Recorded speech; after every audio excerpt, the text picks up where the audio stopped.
Ayan. Tapos na ako ano guys, workout. Hindi naman yung heavy workout dahil day 3 ko pa lang. And then and after 2 weeks sa January is mag-gym ako.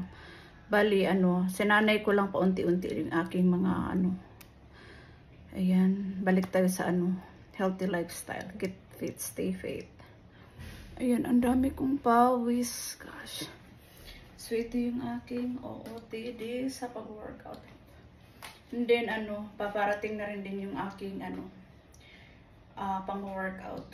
Kasi yung iba kong, workout outfits, luma na, guys. So, ayan. Dahil matanda na si Akets. Ayan, mag-workout tayo. Yan, so sarap sa feelings pag mapapawisan ka after mong mag-workout or while nag-workout is yung mga pawis. Ayan. Bye guys.